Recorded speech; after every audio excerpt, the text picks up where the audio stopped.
Welcome to CNC Podcast. I'm Chris. I'm Cole. All right, we got a big script for you guys today. Probably one of the best ones we've had yet. We're going to start off with the thing everyone's going to talk about. Free agency in the NFL. It's in full swing. Let's talk about by far the biggest thing to happen in free agency so far. Odell Beckham Jr. My guy. Not anymore. My team's wide receiver. Now you got the best. Got traded to Now you got the Sterling, Cleveland Browns. I'll let Cole talk about it first. Like, what do you want me to talk about? Like, it was a good trade for the Browns? Yeah, he's a Browns fan, so here's the perspective of a Browns fan. Okay, but we'll have to see who they draft. I could see them drafting Hollywood at 16 now. You don't have a first-round pick. No, not the Browns, the Giants. Yeah, It depends on the outcome of the picks that they get. We got pick 6, we got pick 17 now. So I mean, that's good. We got a third-round pick too, but I don't like this. If I'm being honest, I never really liked OBJ, but I know he's a good receiver. And him teamed up with Jarvis and then Baker, I think he won't be as talkative as he is. Whereas, I still think he's going to be the number one receiver on the Browns, but... Oh, no, I know that. Bill Barnwell of ESPN said it perfectly. This has the potential to be a franchise resetting trade. The sort of deal that gets everyone fired and leaves fans muttering for decades about what could have been done. The Giants have never had a player like OBJ before. Now they don't have him, or much of anything, at all. I wouldn't say they don't have much of anything at all. They have Saquon. Yeah, that's all we have. Sterling Shepard is a pretty darn good receiver. He's just not... He's not Odell Beckham. He's not Odell Beckham. But I think and now we have... If you get a... I don't think y'all are going to get a quarterback this year in this draft. Yeah, ESPN's reporting that Dwayne Haskins isn't going to be a Giant because the Giants don't like him with the team. What team? I heard him and Saquon could be a dynamic duo in the backfield. I thought they were going to draft. They're thinking about drafting was it Duke's? It wasn't Duke's quarterback. It was some quarterback that has relations to Manning's. Oh God! I forgot what it was. Another one. But I think I could see the trade going good because y'all got Jabril Peppers, who's a really good. Has a great potential to be a great safety. Yeah, but you know who we could have gotten into the Jabril Peppers? Who? Re-sign Landon Collins. Collins it just seems way like, better than It just Jabril seems Peppers. like you have a lot of problems with the Giants. We have one big problem. What if they have more wins than last year? We have one big problem. His name's Dave Gettleman. Okay, but what if they have more wins than last year? Cool. Are you going to say... Our team still sucks. Are you going to say good job? No, because this is stupid. What would make you happy? He did this exact same thing when he was with the Panthers. Okay. Well, and they accomplished nothing. They got blown out of the Super Bowl. Okay. Congratulations. With their 16 pick, what would make you decently happy if they picked? Greedy Williams. Okay. Or any offensive lineman. You want an offensive lineman over a receiver? Yeah. I'd rather sign a wide receiver or an offensive lineman and a corner. Would you be mad if they drafted Cody Ford? No. Okay. He's a good offensive lineman. Yeah, I know. I was just wondering. But if you like all the mock drafts lately have had Jonah Williams, the number one offensive lineman in the draft, falling to 16. Yeah, falling past 16. They haven't gone to like 18 to 20. Yeah, but I could see. I'd like the Giants to get him, another Alabama lineman. So who do you think they're going to take with the first pick? Hopefully we take Dwayne Haskins and Gettleman gets off his high horse and does something good for once. I could see him going after Greer. Pick 6. I wouldn't be surprised. That would be a lot of drugs that he would be on. What if Murray drops down there? He's going to be drafted number 1. If he doesn't get drafted number 1, he's going to drop. Well then, do you think the Giants would draft him? I'd rather Dwayne Haskins, but sure. No, but do you think they would? Maybe. I don't know. At this point, it's not looking like we're going to draft a quarterback because Gettleman's an idiot. But we filled a hole. That's one good thing from this trade. Is we filled the hole in safety from Gettleman apparently having a brain fart for getting Landon Collins to the person and letting him walk. But we created him a bigger hole in not having a wide receiver. We had Sterling Shepard. Sterling Shepard. I would have to say that and Evan Ingram, but wide receiver is the easiest position to fill. This is my favorite quote that Gettleman said this week. You can win while you build a roster. We do have a plan, and this is part of it. How'd winning go last year, Dave? We won 4 games. I can count the number of games we won on my one hand. But We'll just have to see how it plays out. he tried. Because you know why he tried? He signed Golden Tate. Which, on the surface level, seems like a great signing. Until you look at the contract, that would give a 31-year-old average wide receiver, an above average wide receiver, a little above average wide receiver. We're paying a 31-year-old $31.5 million over 3 years. 23 of it is guaranteed. We'll have to see how it works out. I'm just saying dumb? we have to wait and see how it works out. And then we signed Antoine Bethea to back up Peppers, but Bethea's like 50, so I'm not sure how efficient he's going to be back there. I think you just need to be patient with it. You just got, after this year, then I'll give you an excuse to go off. We'll see. If they win 7 games, I'd say you can't get mad. I'm going to be mad because 7's not a playoff berth. How do you know? That division's going to be... Yeah, we're not going to win that division. But in other free agent news, Le'Veon Bell's a Jet. Who cares? The fact that he waited so long to sign is ridiculous. We knew he was signing with the Jets day one. Him and Jamal Adams have a little, like, Jason Witten and Tony Romo relationship going on. Mark Ingram left the Saints for the Ravens. That is a good... That backfield of the Ravens is going to be deadly. Yeah, but they lost a lot of defensive players. Lamar Jackson, Mark Ingram, and Gus the Bus Edwards. Those are 2 huge running backs and a fast quarterback. Yeah, but here's the thing. That team might not pass the ball. I know, but they're going to need to, though. Earl Thomas also signed with the Ravens. Yeah, but they did lose like 4 or 5 pieces on that defense. Tevin Coleman, the Atlanta Falcons running back who filled in for Devontae Freeman this year, went to the Niners. Yeah. That's a good signing for them. Okay, the Niners are going to be a really good team next year. And then Garoppolo doesn't get hurt. Tyrann Mathieu, the Honey Badger, left Houston after being traded there. Went to the Chiefs. And went to the Chiefs. But then the Chiefs cut D Ford, Justin Houston, or traded D Ford to the Niners. Yeah. Cut Justin Houston, who's still a free agent, and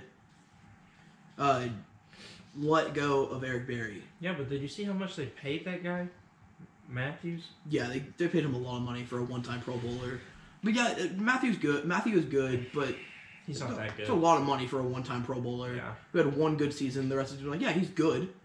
When he's on the field, the defense is better, but the numbers don't actually exactly pile up for him. But let's talk about the sport that we both love a lot more than the other sports, baseball. It's here. Yeah. He's coaching. Opening day can't get here soon enough. Yeah. The spring training stuff is boring. Yes, it is. I can't really say anything because I don't know what's going to happen. I'm tired of watching ties in baseball. The amount of times I've checked a Yankees score and it being like 2-2 final is just ridiculous. I want a 3-2 game in 7 innings. It's like 1.5 weeks away. Yeah, it's March 28th is Yankees opening day. I don't know if games start a game is like before or after that, but I know March 28th is the first regular season game for the Yankees. That'll be good. Good day. But the question we all want to know, Cole, is when are you going to be becoming an MLB coach? That would be a while, probably. Well, better make that Shawnee Mills something special. All right, let's start just generalized MLB. Enough about spring training. Will Bryce Harper have a good year? Oh, he'll just hit 200 again, and people will overreact about it. Okay. Will all the moves the Phillies made in the offseason propel them to a playoff berth? Not run, just a berth. Just wild card or better. Who? The Phillies? Yeah. I think they could get a berth, but I think Harper and Rhys Hoskins are gonna help him a little bit, or a lot. I think that's a good duo. I think that duo together is pretty good. Harper is not that good. I don't know where people are getting this. But they have a good pitching rotation. Yes, that's what which matters. is something the Yankees don't have, and other teams don't have. Other teams that are prepared to make a playoff berth, they have the lineup, but they have okay pitching. Like the Dodgers or the Yankees or the Astros losing, not having Keiko anymore. Like Cardinals. The Cardinals. Like all these teams are prepared, have the lineup to make a run in the playoffs, but they don't necessarily have 5-star pitchers. Like Red Sox. But the Phillies have the good pitching rotation, but not a great lineup, but a good, solid lineup. Reese Hoskins is going to be something special here in a few years. I think Bryce Harper might be the 4th or 5th best player on his team. I don't know. I can see that being he could true. be top. I think he's top 2, but I don't know. But what I'm not liking is that this Harper Machado getting $300-something million contracts and all that is overshadowing the fact that Mike Trout is still in the MLB and is still a human being who's not playing like a human being. Mike Trout has because he doesn't care. Mike Trout is probably one of the greatest baseball players of all time, and he's only 28. Because he doesn't care about the media attention. Exactly, Machado which makes him even better. It's great. He's an old school baseball player. His WAR, he has the best WAR out of anybody, ever. Give him 5, maybe 6 years, and he will be talked about the LeBron of baseball almost. He'll be like, is he the GOAT? And people will be like, yes. And some people will be like, haters and say no. But Mike Trout, best player, gonna be the best player of all time. Yeah, he will be. He just needs a good team. True. It's not that his team's bad. They just don't play up to their potential. I think I've said this before on the podcast, but hear me out. The Yankees have one of the best farm systems behind, us and the Astros kind of go back and forth of the top farm system in the MLB. Most good players in the MLB have come through the Yankees or the Astros farm system. How about the Yankees make a list of 10 prospects, 10 of our top prospects, send it to the Angels, and say pick 3 of them and pick some draft picks and some cash, and we'll take Mike Trout. Yeah, because the only way the Yankees are winning is if they buy their way to the championship. Why not use the money we have? Because they can't ever get anything good. We have Aaron Judge, so. Oh, strikeout king. And then Brett Gardner is still here, which is surprising. Who's your catcher? Gary Sanchez. What was his average last year? Not good. I would say. But we also have Kyle Higashioka and Austin Riley. I'm not saying the Yankees are bad. I'm just saying they have the money to buy these players. Well, we didn't buy Aaron Judge. We drafted him. Oh, I know. Same with Brett Gardner, Gary Sanchez. Most of our team we drafted, except for Giancarlo Stanton, who's traded for. Yeah. Which is pretty good. I mean, you had Andrew McCutcheon, but he already left. Yeah, I mean, we didn't really. We had him for a year. We knew it was a rental. We knew we couldn't. We didn't want to keep him. We didn't need to keep him. I like him. I do. Andrew McCutcheon's a good player. Mm-hmm. He's an underrated player. I wish the Pirates wouldn't have got rid of him. Yeah. The other player for the Pirates, Jordy Mercer. They're going to be a nobody this year, probably. Man, they're always a nobody. They were good for a couple years. But you know who's going to be a nobody this year, I think? The Cubs.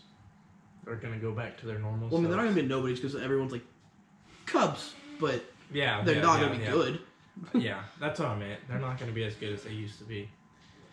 They got so lucky that year. Oh, yeah. They're not going to win again for another 108 years. Yeah. All right, let's move on. NBA talk. Who's your rookie of the year? Well, obviously, Luka Doncic. I would say if Trae Young had another...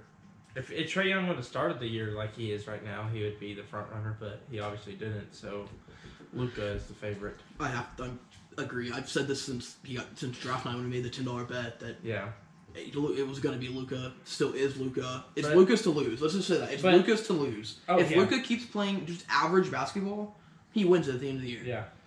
Trae Young, not having the showing that he's wanted, not having the showing a lot of people thought he was going to have. No, he wasn't at the start of the year. Now he is. He's doing better, but the Hawks suck. He's made them no better. He's actually improved their winning though. He helps a lot, but he's still shooting 33% from 3, which is less than Luka, and Luka's not a 3-point shooter. But Luka shoots less. Yeah, but I mean, Luka's still draining them. Yeah, I know. Okay, I can't say that. Luka's shooting 35%, Trae's shooting 33%, but I know, but the 33%'s up from a month ago from when he was shooting 27. I think Trae Young's getting comfortable now, and I think next year it'll be a good matchup between them two. Who's your MVP? MVP? Giannis? I think I've put a lot of thought into this. It was between Harden, Giannis, and then when I made this script, it was before George got injured. So I had George in there, but then now he's kind of away. The injury hurt, but I think it's Harden's to. I came to the conclusion that it's Harden's to lose. I just don't see. It's just Giannis is still having a better year than him. But what Harden's been able to do scoring-wise is just impressive. I mean, it's impressive. Well, it was impressive. Now it's kind of like, okay, it's but normal. What am I thinking?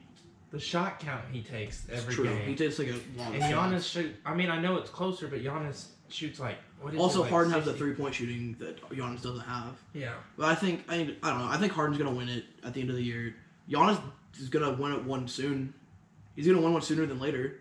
Oh yeah. I mean, that next 3 years or so. That Bud team's gonna be bad. Now they lost what's his name? Not Bledsoe. They lost the player, so they're kind of screwed now. Kind of. It was one. I don't think anyone from the East is gonna be able to beat the Warriors anyway. I would give the 76ers a chance. Actually, they could. I don't. It's not likely, but it's possible. Not likely, but it's possible. But the only team, Rockets could beat the Warriors. Nuggets could beat the Warriors. If the Thunder get hot at the end of this, I think the Warriors are gonna have a tough. That's why I'm saying that competition in that's why I'm saying the playoffs. They could play 5, 6, 7 game series, while the 76ers or whoever are goes playing out 4 or 5 game series, and then maybe in the Western Conference Finals they get a 6 or 7 game series, but they're not going to be as tired as maybe the Warriors might be. So it's going to help. That's definitely helping. Who's your defensive player of the year? Paul George. I think at this point he's running away with it. I don't know how you can't give it to him. He missed 3 games and he's still running away with it. I don't know how you can't give it to him. I do have a question though. Can a college player win Rookie of the Year? Or not Rookie of the Year, Defensive Player of the Year? A college player? Yeah, your name's averaging... Shut Did you not watch those 5 games? The last 5 games he averaged 8 blocks a game. What are they doing this next weekend? Absolutely nothing. Okay, so no, you can't. They're on spring break partying it up. No, you can't. All right, let's talk about this thing that happened a couple years ago, or a couple days ago. A couple years, jeez. Jazz fan versus Westbrook. What are your Cole Payne thoughts on this? 'Cause I'm pretty sure he was watching the game. Well, I mean, if what he said is true, what that Jazz there's multiple people who Patrick Patterson said it was true, Raymond Felton said it was true, and then fans who were around him said it was true. If what he said is true, then Russell Westbrook had the right to say what he said. I support Russell Westbrook. Especially even if his wife stood up and said it too, like they are saying she did. Why can't he say that if she said that to him? Mm-hmm. My thoughts on this issue: it has no place in sports. Racism has no place in sports, and what he said was absolutely uncalled for and just unneeded. It's sports. Have fun. Go to the game with your family and just watch the game. Yeah, I know. College sports, student sections talking trash. It's normal. But we don't. They don't say racist. They don't yell racism remarks. Who was that dummy that said that? They don't yell racist things. That said talking trash. Fine. Yelling at derogatory things. Not okay. Who was that dummy that said that Thunder fans shouldn't boo or say cupcake to? Oh yeah, I know what you're talking about. The person on Twitter said that the Jazz fan was doing the exact same thing Thunder fans do with KD. But KD, we heckle KD, but we don't yell racist remarks at him. No. We call him a cupcake. We call him a snake. We boo him, but that's not the same thing as telling someone to get back on their knees like they belong. Yeah, and then Russ. People just take advantage of how Russ plays, and if any other player would have done it, it'd be like, oh yeah, but it's Russell Westbrook, so no one likes him. Yeah, everyone thinks he's a bad teammate and a horrible person, but no, he's not. He is completely correct in doing what he did.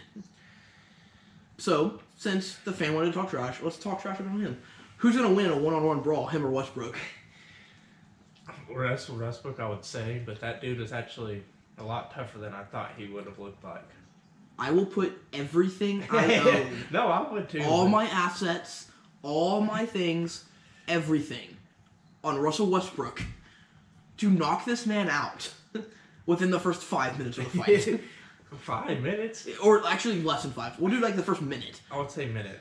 5 is a little too Russell long. Westbrook will come out and will just destroy this guy. Russell Westbrook lifts weights and shoots basketballs for a living. Yeah, I know. This guy apparently heckles players for a living. Yeah, but we both agree on what. The Thunder are struggling. Yeah, it's frustrating. It all started when PG went out with that injury, and he's still recovering. I think he's still a little banged up, but he's able to play. Thank God he was there Saturday when we played the Warriors, or else we would have lost by 50. You know what's crazy about that game is that if we didn't have that first quarter, it would have been a close game because we held them to 20 points in every quarter after that. I just don't think they're playing to their potential like they did. Right. I think we're playing a little downer now. We got to get a big win in there soon. That way to change the morale. Someone just needs to yell at Westbrook and say, "Stop shooting it sometimes," and not be scared. Yeah. When you're 2 for 17, you should probably. I mean, when he's shooting it, he obviously cares. He wants to win. Right. That's why he's shooting it. But I just think he gets a little overboard sometimes. All right. So yesterday was selection show. The bracket set. Who do you think's gonna win? Who? Yeah. Oh, I'm not gonna. Duke's not gonna win it because they're just. Now let's break down the bracket then first. All right, Duke got the number 1 overall seed. You want me to pick my seed right? surprised. You want me to pick who I would think would win right now? Yeah. I would say North Carolina. Okay. Duke got the number 1 overall seed. No one's surprised. They won the ACC tournament. Everyone knew it was happening. Duke got the number 1 overall seed. They faced the winner of NC Central, North Dakota State. Nothing's happening like UMBC did last year. Duke's moving on. They play the winner. We're just going to assume Duke's winning. They're not losing that game. Duke's going to play the winner of VCU-UCF, which is an 8-9 matchup, which has the opportunity to be a shootout game that comes down to the last few seconds.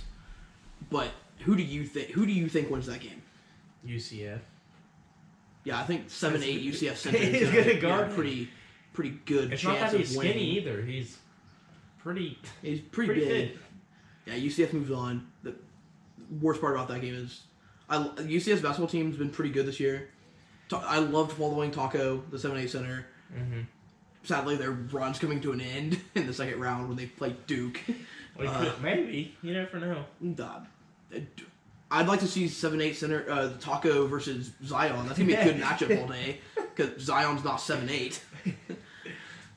Then the 5-12 matchup in that division of the bracket is Mississippi State Liberty, which Mississippi State's coming out of the SEC, which is a tough conference this year. It was top heavy. Let's say that. It was a top heavy conference this year.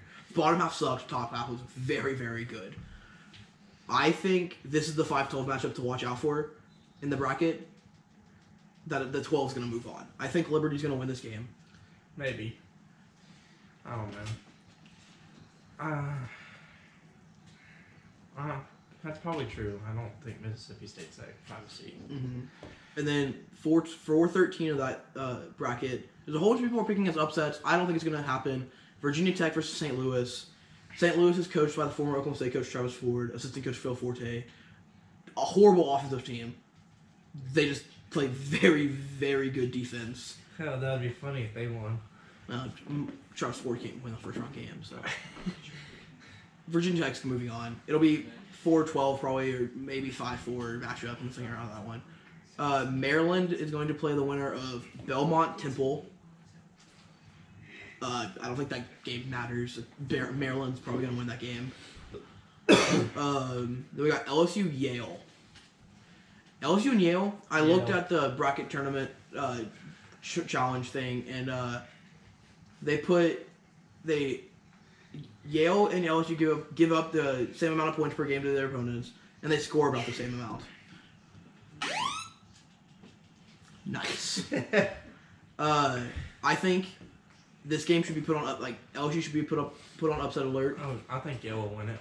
Because didn't they win their first one last year? Or was that 2 years ago? A couple years ago. Well, they beat Baylor. The rebounding thing when Terry and Prince had to explain a rebound to a reporter. I think Yale puts up a huge fight, but can Yale win? Yes. Do I think they will? Probably not. I think LSU wins it. LSU is either going to be playing motivated because their coach got suspended, or they're going to be playing down because their coach got suspended. And depending on which one they choose, depends on if Yale wins this game or not. Yeah. And if Yale out-rebounds LSU again. Because grab it off the rim, come down with it, that's considered a rebound. Louisville versus Minnesota. This game, not a coincidence. The NCAA planned this months prior that Rick Pitino's son is coaching against a team that just fired his dad. Who's gonna win? Patino's son's getting revenge on that school. Minnesota's winning. Sharpie. I don't know. I haven't watched those teams. Yeah, I don't care about either of those teams either, but I know Rick Pitino's kid coaching in Minnesota, and Rick Pitino is done hiring hookers to bring in recruits to Louisville, so. Who do you have winning it all? I think North Carolina wins it all. I think in most of the brackets I've made, I have Duke, North Carolina. Who are the 4 and in the 5 final. seeds? Who are the 4 seeds in this tournament? We got State, Virginia Tech, Virginia Tech, Florida State, Florida State. Let's see, Florida Kansas State's gonna get beat State, in the first round. Kansas State, and Kansas. So both Kansas schools, Florida State and Florida Virginia State and Tech. Kansas could one of those teams to get beat in the first round. K-State, I could see making a Elite 8 run again. Who was the other one? Florida State, Virginia Tech, Virginia Kansas, Tech, and Kansas State. Virginia Tech, I could see winning the first one and then getting beat the next round. But I could see K-State going. Virginia Tech would play the winner of Mississippi State Liberty. Yeah, I could see. Yeah. So I don't know how Virginia Tech's so high. a matchup that another 5-12 matchup. I think 12s could go 2-2 most likely, or 3-1 against 5 seeds this year. Marquette's playing Murray State. Marquette has lost a lot of games in a row coming into the tournament. It's Murray State. Murray State's the team that's got Ja Morant. Yeah, that's definitely happening. I think Murray State could make an Elite 8 run if Ja plays the way he's been playing this whole season. I want the only way we see a Zion matchup is in the Final Four. Murray State's not making the Final Four, so that matchup's not happening. Unless it's a Loyola Chicago type moment where Murray State does in fact win. And they could easily win in the first round. Oh yeah, Marquette, good team. Well, they're just struggling. Murray State's just ranked though because they have a weak offense. True, it's a good team. It's a very good team. So another team that's kind of a sleeper, Buffalo. Buffalo's always a sleeper. Into the 6th seed this year, a little higher than last year. They won their first matchup last year. I think they won again this year. They're playing the winner of Arizona State St. John's. Neither of those teams should have made it. Buffalo wins. Buffalo can make a run in this tournament. Buffalo's always Buffalo's 31-3 this year, and they're putting up 81 points a game. Okay, and they're always coming to the bracket with like a 13-12 seed, and they always win. Right. It seems like that helps that they're 6 seed this time. Yeah. They would play the winner of Texas Tech, Northern Kentucky. I don't think the Norse pull off the upset. Texas Tech is going to could make a run. Jarrett Culver. They're good. Very good. If they shoot good, they're impossible to beat. Yeah. Another upset that could happen, Nevada, Florida. Florida had a rough SEC schedule. They had a rough record in the SEC just because, like I said, top heavy, really good, really bad. They're playing 7 seed Nevada. Nevada not winning when they should be. I think Florida moves on that one. Michigan State, Michigan and Montana. Every few years, it seems like a 15 seed could almost beats a 2 seed. That's the game I would watch out for. I think all the other 2 seeds are pretty set and most likely going to win. But Montana can score points. However, Michigan can defend. So if Montana can find ways to score through the Michigan defense, it could be a tough game for Michigan to win. Yeah. Michigan's only scoring like 76 points a game, I think. And Montana's putting up like 78 to 80. I watched a few Montana games late in the year because there's nothing else on. It was on ESPN, the website, so I turned it on. They destroyed everything in their conference tournament. Will Virginia lose to a 16 seed again? No. This year it's Gardner Webb. I don't think it happens. It could. I don't think so it either. could. It Possible. Could. Probably not. Virginia's probably going to make a little bit of a run. I don't think they win. Their offense is too bad. Their offense is just too bipolar to win. They either score 70 or 40, and that you can't do that in the NCAA tournament. Well, on your behalf, we'll talk about this game. Ole Miss OU. Do you think OU is going to win? Yeah, I do. Okay. They're a lot better than people think. If they're playing well. They were 1-9 on the road in the Big 12, and they're not playing at home in this game. Okay, but it's not a road game technically. Ole Miss. Didn't watch a whole bunch of Ole Miss basketball. I didn't watch a lot of OU basketball. The only time I watched them is if they were either on TV or they're playing in front of me. Yeah. Oregon is another 12 seed that could be a 5 seed. Wisconsin got obliterated by Michigan State a couple years ago. K-State's going to make a run. Purdue. Tennessee. How far do you think Tennessee gets in this tournament? Sweet 16. Okay. We're on the same page around there. I think Sweet 16, Elite 8, and then they're done. They struggle in big games. Except for against Kentucky, apparently. Yeah, Colgate's not winning that game. Sorry, all the Colgate fans out there. Let's see. Another team that ESPN's been really big on is New Mexico State. They've never won a tournament game. Mm-hmm. But they come in with 30 wins. The most in school history. They almost won last They're year. playing an Auburn team that's been up and down, but is hot right now. Just won the SEC. Can New Mexico State pull off that upset? They could, but It's another 5-12 matchup. it's just a monkey to get off the back, though. The 5-12 matchup, every 5-12 has a chance to be an upset this year. Well, that's every year. Hey, true, but this year especially. The one that I don't think they're winning, that I don't think they have a big chance of winning, is that Auburn-New Mexico State game. I think Auburn's just too hot right now. Yeah, but it's a week break, though. But a matchup that I want to see, though, that I really want to see, is the Kansas-Auburn game. I think that is when Kansas will be tested in the round of 32. This is the lowest seeding they've been in a long time. They're playing a good team right off the bat. Oh, second round. They're not good. They're not. If they play Auburn, if they get out of their game alive, they want New Mexico State to win. Mm-hmm. They don't want to face Auburn in that second round. That's worst case scenario for Kansas fans and the Big 12 fans. Yeah. But I want to see Auburn go a long way. I like how they came out of nowhere. No one thought they were going to win the SEC. They came out of nowhere, won the tournament. Here they are. Wofford, Seton Hall. Go either way. I think Seton Hall wins that. Yeah. Wofford had a great regular season. I don't want to put anything behind bad about them. Fletcher McGee shot amazing this year, which is like a made up name. Let's just say that right now. But Seton Hall's gonna win. Kentucky's not gonna lose to Abilene Christian, and if they do, John Calipari should probably retire now because that's embarrassing. But another Big 12 team who wouldn't have made the tournament, most likely, if they wouldn't have won the Big 12 tournament, Iowa State. Mm-hmm. They came in, became super hot, won everything. They play a team that should 125%, you can tell me all the facts you want about Ohio State. They should not be in this tournament. They don't deserve to be in this tournament.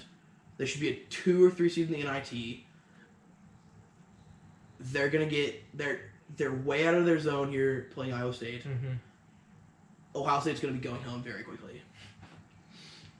Very quickly. In Tulsa, they're playing in Tulsa, and they're going to be leaving Tulsa just as quick as they got here. Any more games? Those are we covered most of the first round games. I think Duke UNC part 4, and I don't think Duke wins again. I don't think Duke should have won part 3. UNC had the chance to win it. The buzzer beater. The number 2, I don't remember his name, he's a prospect or something, but threw up that dumb shot at the end, screwed the game, and then the guy with the putback, instead of putting back a dunk, which you had a wide open opportunity to, he grabbed the ball and just threw it off the backboard. So, I mean, that was dumb. UNC should be 3-0 against Duke, and would make it 4-0, but I think they finished 3-1 against Duke, win the whole thing. Rory Williams goes out on a blazing seat of glory, and I think if UNC wins this year, I think Rory Williams is gonna step away. Yeah, his health is just kind of up and down all the year. I think if they win, they're done. Yeah, probably. You're probably right. It'll be fun to watch, though. Yeah, I think this tournament's gonna be good. No team's safe. I think the only lock in this whole first round is probably the 1 seeds and 16 seeds. Mm-hmm.